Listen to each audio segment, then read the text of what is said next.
2 bags eating chicken. What you wanna do? Listen, give me that chicken, give me that. Oh, perfect. I'm fucking losing DNA.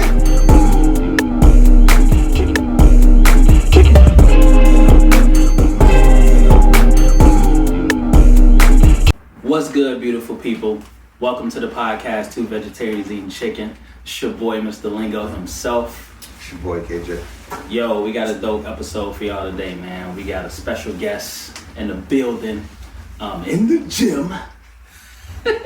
We got the wonderful, you feel me, the talented, Miss Carmen Elise in the building. Say hello to the people.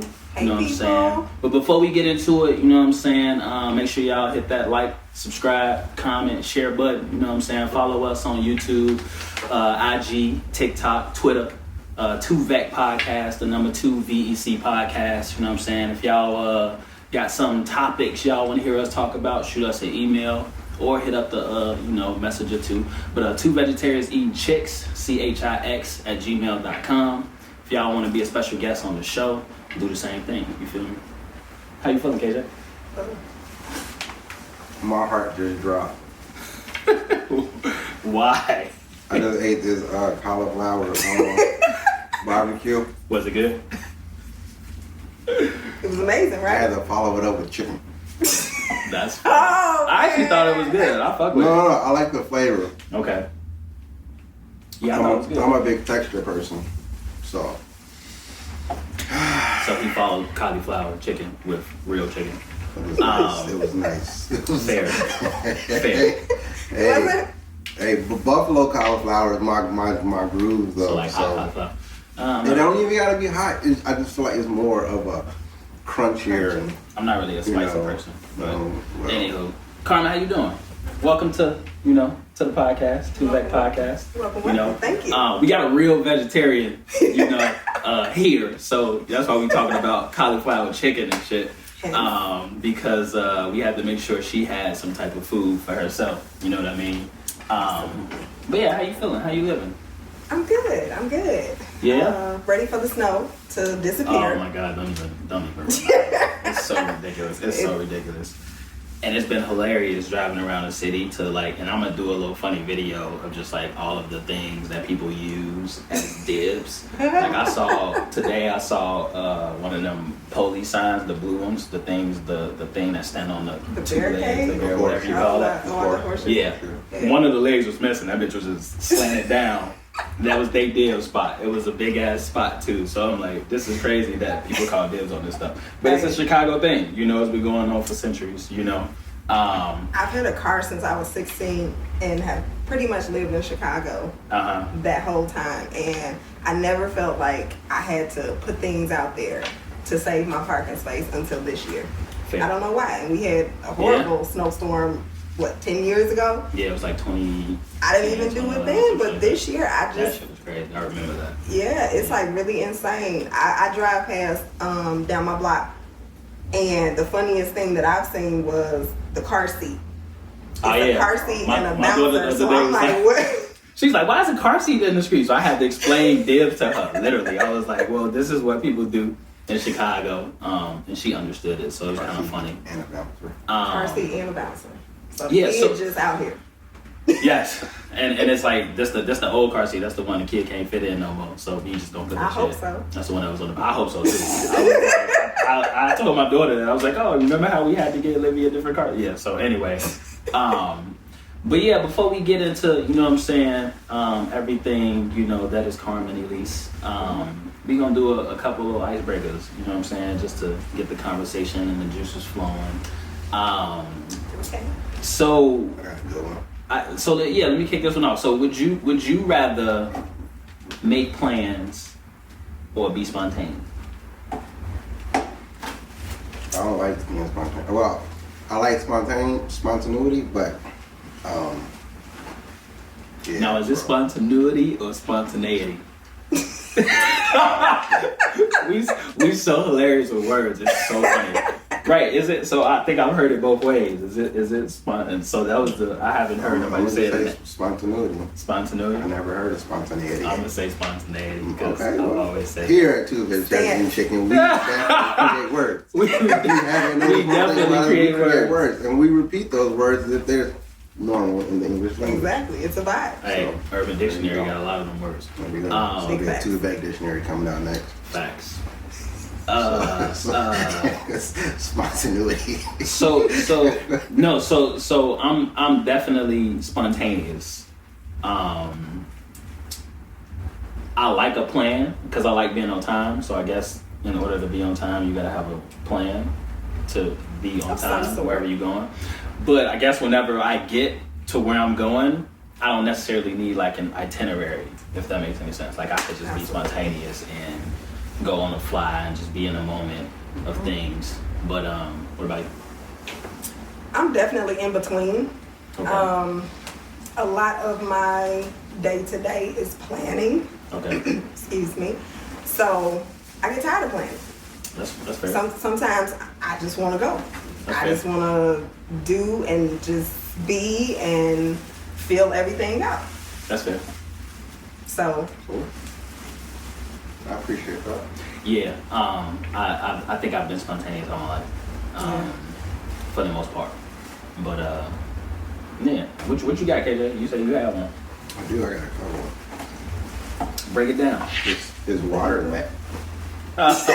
You know what? This is really great because this is so crazy. But I ain't even gonna jump into what I was about to jump into.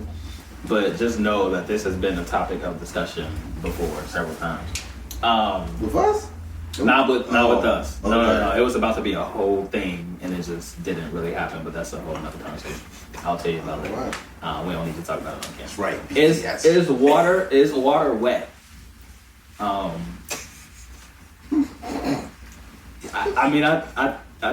I say yes. I'm like, you thinking about that? Why? You said you thinking about it. Why would you say water is wet? Let's think about this. Nothing is wet until water is applied to it. Agreed. So what is water? Why is it even a thing? Why is it even a question? I mean, well, that's not the question we're trying to solve. What is water? Is water wet? The question is water wet? But water brings the wetness. Yes. Like, so why would it not be wet? Because it's wet. It's state of being. Yeah. Yeah, that's true. I think water is wet. Okay. I think it's wet too. Because if I really don't know. I thought you like. I thought you was about to. Real bad. I know, like once you apply water to something, then it becomes wet. Correct. So without water, something can't technically be wet, right? Fair. So is water wet? I don't know, but it makes things wet. I think water is wet. Except for something else. So anyway, but when you submerge things in water, are they wet when they're submerged, or are they only wet when you pull them out? Pull them out. Hey. I can already see how this is gonna go. No, so it's wet when you get in the water. So if I'm at the beach, and I'm dry and I get in the water, I'm wet now. Wait. In the water. No, you're only wet once you leave the water. No, you said anything. No. If how? I stick my hand in water and it's submerged in water, right? While my hand is in that water, you would not say your hand is wet right now. No, when I pull my hand out, you would say your hand's wet. I mean, it's a fair point. That's a fair point. But like, why does that need to be a defining? Why does that need to? I know, right? Like, why does that need to be so technical? Like, if I put my hand in the water, my shit's wet.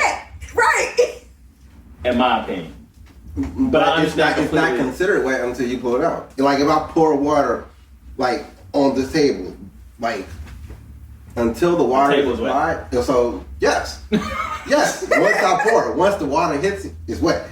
Right. But until then, it's not wet. Well, so if I submerge it if I submerge this in a lake or ocean, we would not say it's wet. We will say it's submerged in a body of water, right? Like that. And then when we pull it out, then we'll be like, oh, the table's wet now. See? So yeah. That's fair. He got us. What y'all think? What y'all think? I know, right? I can't wait to see. Is water wet? Like, I don't know. I mean, we'll see. It's the question of the week. So before I ask you to start talking about yourself, okay. I had an opportunity to check out the website, and I came up with some questions and things to ask you. So I feel like if I move to my right, I'm not gonna be in the front. So I'm so used to you after to double move to my triple. right. Yeah, I know, right? So you have a platform that is designed to cultivate experiences that inspire a new standard and celebrate all things culture, essence, and lifestyle.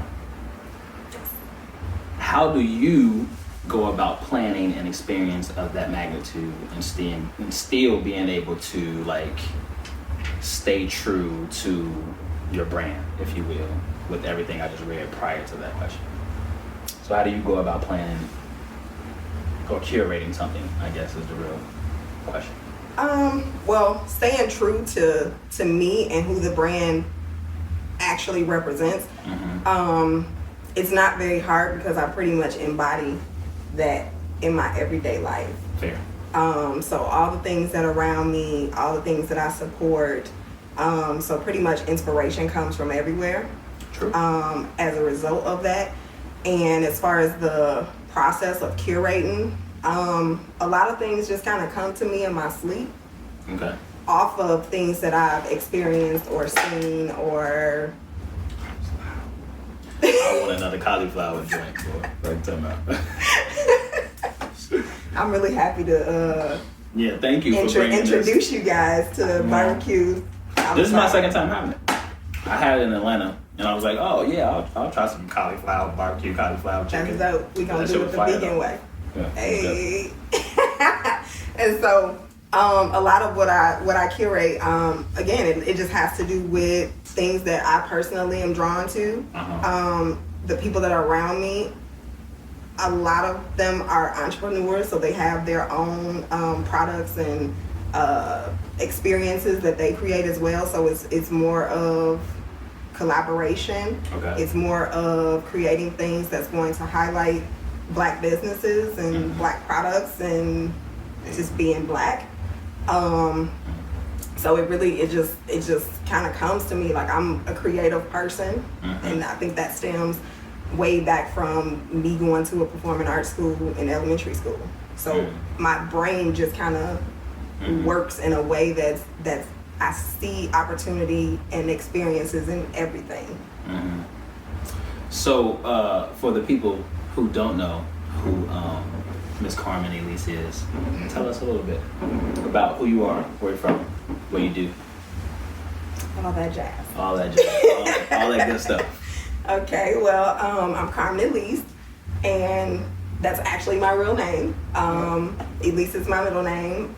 I grew up not really being fond of it. Yeah, because it's very different. Yeah, I can see that. And so not until, you grow into being and grow into appreciating everything about you, that came later. I still hate my middle name. I won't say what it is on camera. But I feel like now, right, I've grown into Carmen Elise. Yeah. Like going to grade school, everybody knew you by your first and last name.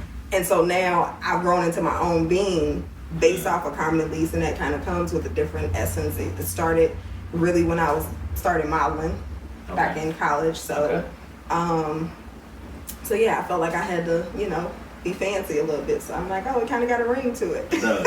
Yeah, it does. So I've embraced it, and here we are. A lot of people don't think that I have a real last name. Like they know me by Carmen Elise, so that's cool. But I am, so by day, I'm operations manager. I manage school buildings for CPS. So for folks that, it's what's that balance like? I'm gonna just say it's a small world. We gotta talk BTS. BTS. You learn something new every day, right? Definitely do. So what is that balance like? How do you balance that and still being able to do, or still being able to be your like greatest creative self? Balance. Yeah, I know. Because that is nonstop. Well, I think I've had to create boundaries. Fair. I've had to, as a leader, I've had to coach my staff to be able to take on certain responsibilities and be accountable for certain things, to where it didn't allow me to have to be so hands-on. Delegation. Amen. Amen. Real. Save your life. So that's part of it, right? You have to coach people to a point, allow them to fly free. And so now, I have better balance in terms of the 9 to 5, and it allows me to sometimes take a nap and then reset and then get into all the creative stuff. So it doesn't come easy. It comes with a lot of lack of sleep. Yeah. A lot of late nights, early mornings. But it doesn't seem daunting. It doesn't seem like a task when you are doing something that you actually love to do. Right. So. True. I just want to give a quick round of applause for the hybrids in the room. Mr. Lingo over here like to tease your boy about being a hybrid, but we got another one over here. So hybrids, the hybrid episode of the hybrids. That's fair. However you want to say it. Go ahead. I'm sorry. Go ahead. No, it's fair. Go ahead. So for the people, again, Carmen has a line, or how do you say it? Line of wine, brand of wine, a brand. Yeah. A wine brand. A wine brand called TAST. TAST. I don't know if y'all could see it, but we got the mini samples today. The taste of taste. Which we gonna indulge in. So out of curiosity for the people, because I know a little bit about it, but I want the people to know, how did this come about? How did you, being a, already, creative, dope black woman, entrepreneur, how did you start making wine? I'm gonna tell you, she was sitting on her couch one day, and they was like, "You want to go to the store?" She was like, "Fuck no." Make my own shit. Make my own shit. I'm sorry. Go ahead. But really, no, I was just like, look, it went a little something like. Close. It's close enough, right? Right. So, I don't know about you guys, but having cocktails is a part of the social experience. Fair. And I enjoy every bit of it. So I have preferences when it comes to what I eat, what I drink, what the experience is. Part of it was, how every year, I don't know if it's the same thing for you guys, but when my birthday comes around, that's kind of like my New Year's resolution. I don't technically do New Year's Eve, New Year, new me. No, it's the same me, but we gonna elevate to a different level. So Carmen, your mantra, connect and grow rich. How has that been impactful in your professional life and your creative life? And where did that come from? It actually came from my professional and creative life, because everything is about relationship, and bringing literally forces together. That's how you have successes. That's how you grow as a person. And when I say rich, I'm not just saying in terms of finances. I'm saying rich in experiences, rich in growth. It just literally takes you to the next level. You know how people always say, it's not what you know, it's who you know? Yeah, it's very valid. It's true as fuck. True as fuck. Yeah, I've gotten so many opportunities off of who I know. Just who you know, and your personality and your work ethic and your experience with other people. It literally gets you into rooms that you probably didn't even see yourself going into. it just allows the conversation to keep going past you being present. Like so many people have just called me off the strength of like seeing what I've done, or knowing people that have been to certain events and stuff that I've had and hosted, and just them talking about the experience, it just kind of makes other people want to be a part of it. And so it's the same thing from a career aspect. Obviously juggling both, I'm able to be a lot more productive and be more efficient just off the strength of making connections with people that can get things done faster. Okay. You know, where a person that has not necessarily created those same relationships and bonds with people, they may have a harder time, or it may take them longer to get things done. But me, people, they respect my work ethic. They know that I'm passionate about what I do and everything that I do. So at the end of the day, when I win, they win. So it just works. Fair. No, I mean, I agree 100% with that. And even when I think about my brand, the Lingo Chicago, our motto is, you know, or a mantra, if you will. Love mantras. Talk more, be social. Yes. Right? So Yes. I've always felt throughout my whole entire existence that you can never, you know,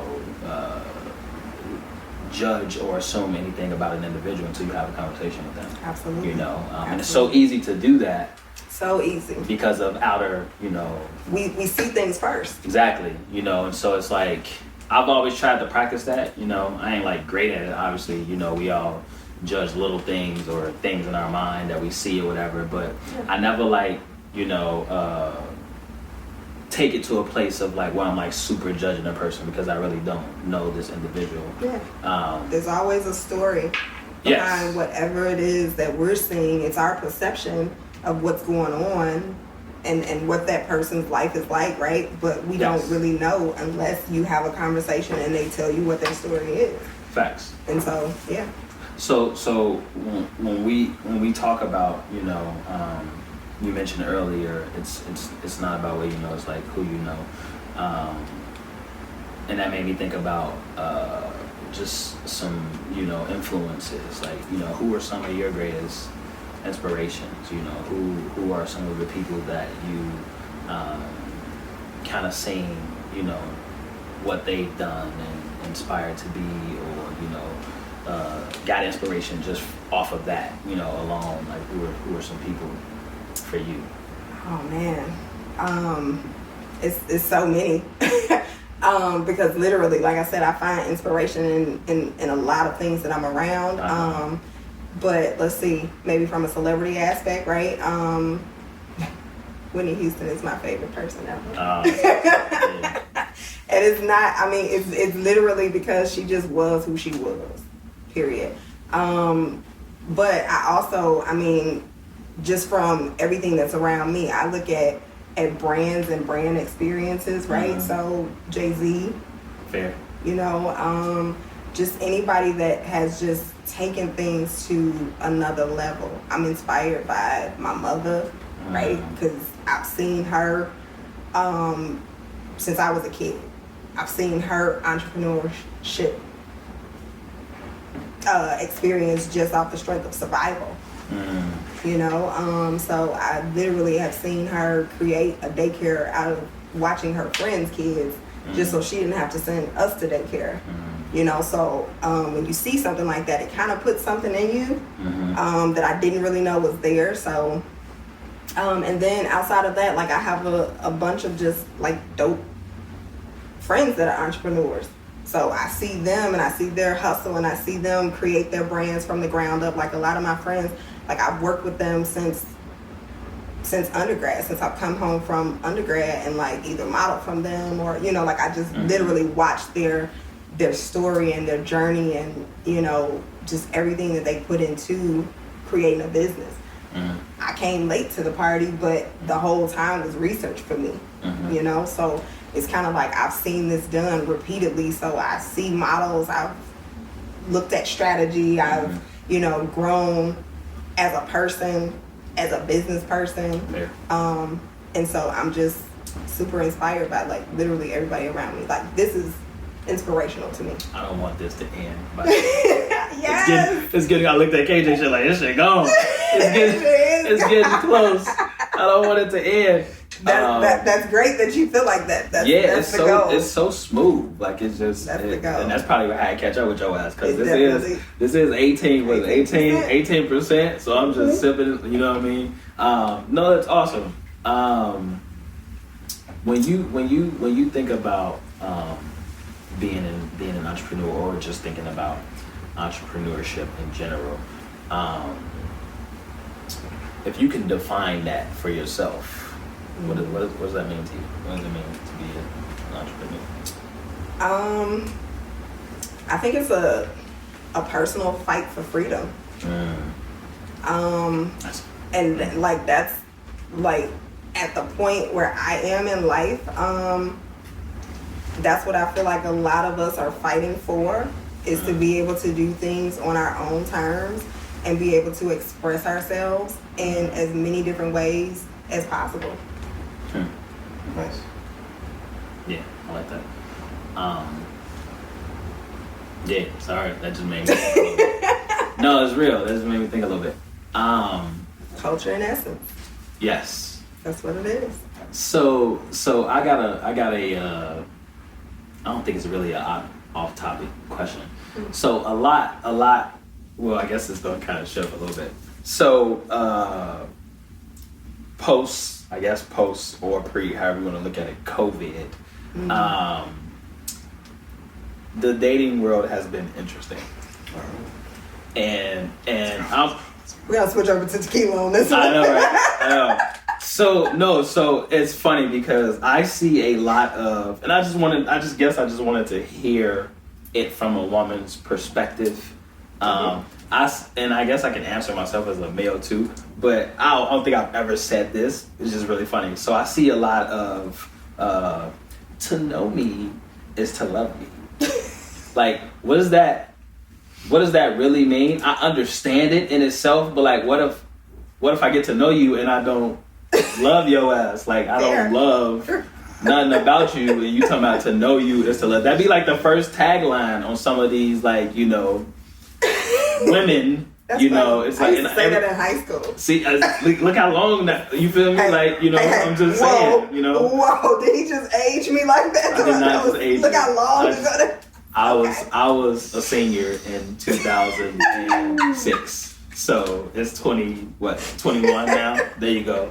That's a long time ago for me. So I think maybe in all fairness, what people mean by that is like there's levels to them. That's fair. And that you're not gonna get everything from looking at an Instagram profile or dating app profile or even holding a 5-minute conversation. That's not fair. You can get an idea, right? Right. So if you went to my Instagram and all I posted was like butt shots, right? Fair. You would think OnlyFans, you would have a perception of me because you haven't had a conversation. You don't know the why. You don't know anything behind those photos. Yeah.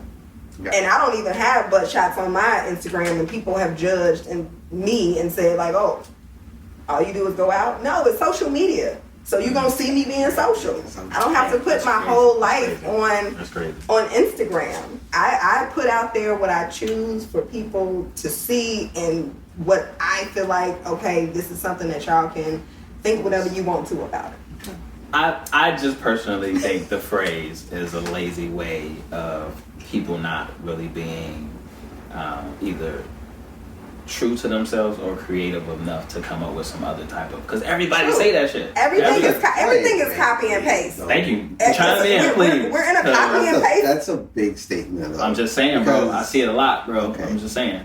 I mean, but it's hard to ask someone to give you what they know about themselves when they're still searching for themselves in some aspect of life, right?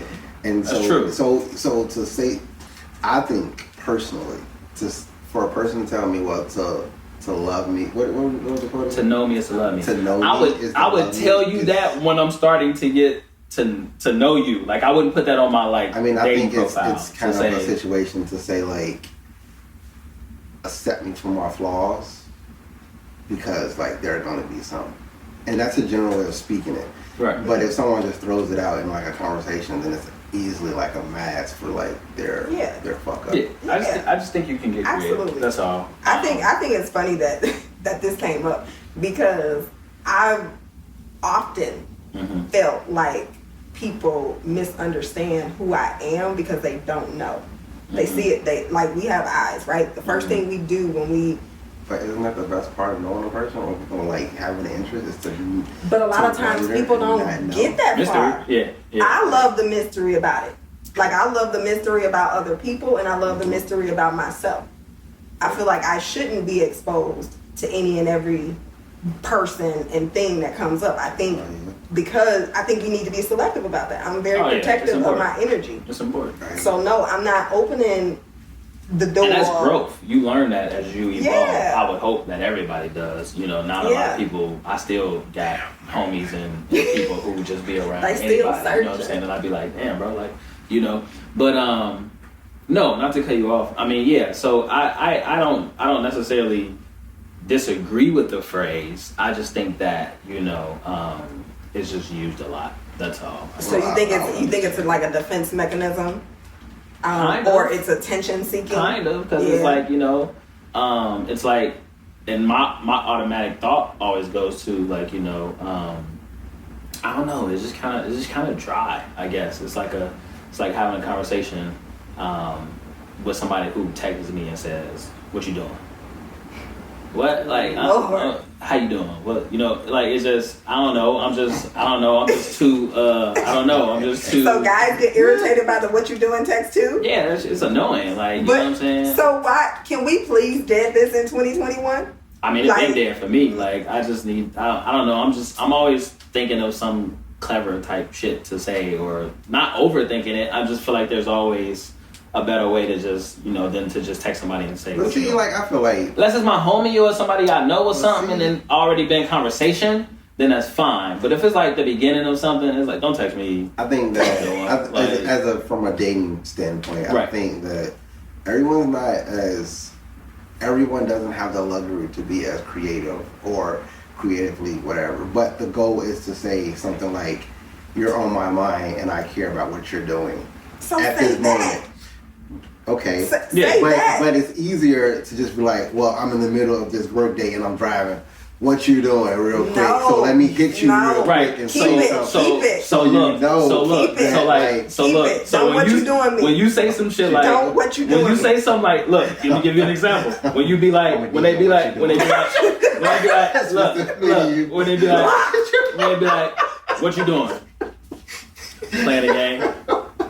Cool. What's your next response after that? Like, you know what I'm saying? Make me think about. Exactly. Sometimes it's nothing. Like sometimes people just be like, "What you doing?"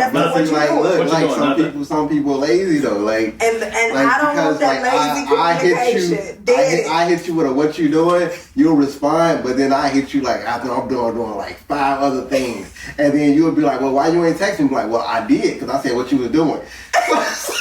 Right.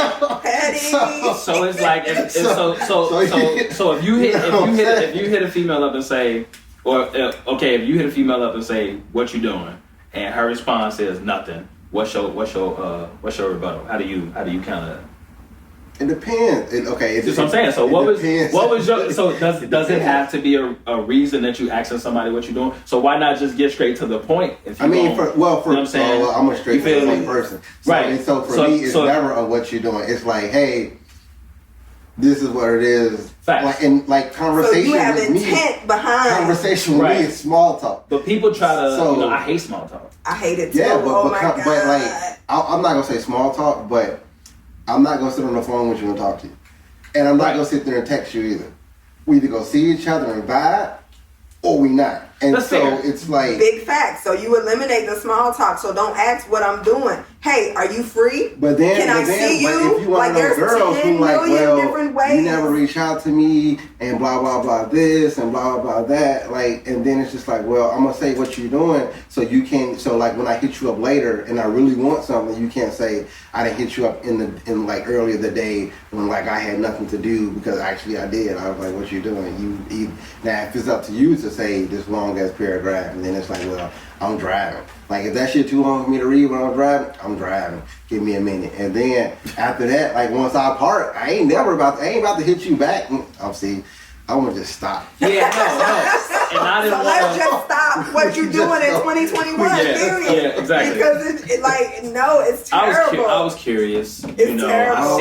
I see it a lot, and I was just curious. But, before... Hopefully after this episode, you don't see it no more. I think I'll still see it, but, like, it is what it is. But, so, Carmen, before we, conclude, let the people know, what's next for Carmen Elise? What's going on? What's next for TAST? Like, when can, let the people know what's good? Because this shit tastes good. You know what I mean? So, amen. Talk to the people. What's coming up? So more immediately, I do have a TAST Suite event. Mm-hmm. Obviously, because we're still having a very much COVID conversation, it's very small, it's very intimate. Exclusive. So, with that being said, if you guys want to learn about other exclusive invites and other events that's coming up, my website is www.carmenelise.com. That's CarmenElise.com. All one word. All lowercase. So yes, I do have a TAST Suite event where for February I am releasing a special edition bottle. Okay. So the label is gonna be real for the culture. We there. A regal representation. Okay. That's what the brand is all about. Us shining. So that's coming up next Saturday on the 27th. And then from there, we're just going to continue to make wine and build brands. And hopefully also on the website we'll have, no, well, not hopefully, but it's coming. We'll have pre-sale options for bottles. And we'll have more events coming up. But right now, that's the only event that's on the calendar. What about your social? Where can the people follow you? So on Instagram, what's my Instagram? MS_Carmen Elise. All one word. All one word. Facts. So this has been really awesome. We appreciate you stopping by. Thanks for having me. Thanks for having a taste test. Yeah, the shit is good. You see, I've been babysitting, so. I'm proud of you. You done had cauliflower and. Man, he's still holding on to that one piece of cauliflower. It looks like a piece of chicken. It do. Look at it. It's so funny. I wish we could zoom in on this right now. I know, right? Because you literally cannot tell the difference. We have concluded our interview and everything else. This is Two Vegetarians Eating Chicken. This is your boy KJ, and that's your boy. This is the second show. It's your boy Jones, and this is the beautiful and lovely Carmen Elise, and we will. Follow us on Instagram, follow us on YouTube, follow us on Instagram, follow us on TikTok, follow us on Twitter at Two Back Podcast. That's Two Back Podcast. Check out the website, www.2vegetarianseatingchicks, that's CHIX, all one word. The number 2 Vegetarians Eating Chicks, CHIX.com. Once again, it's your boy KJ, it's your boy Jones, Mr. Lingo himself, and the lovely and beautiful Carmen Elise. And don't forget to subscribe, check out her website at CarmenElise.com. CarmenElise.com, all lowercase, one word. There you go. What's crazy is he finished his wine already, so that 18% is clearly kicking in. You feel me? If y'all got something y'all want to hear us talk about topic-wise, we do the movie reviews too. Send us a message. You feel me? Two Vegetarians Eating Chicks, CHIX @gmail.com. Maria Malcolm coming. It is coming. That's a good one. That's a goodie. But follow the IG, follow the Twitter, follow the TikTok. You know what I'm saying? 2VEC, the number 2 VEC podcast. You know what I'm saying? It's your boy, Mr. Lingo himself. Like he talking about over there. You feel me? Still in the closing. You feel me? Nah, we rocking over there, man. It's all love. Cheers. Cheers. Love all you vegetarians out there and TAST. You vegans who eat this cauliflower. You are a special breed. We rock with y'all. So we eat chicken now. Love you. Peace.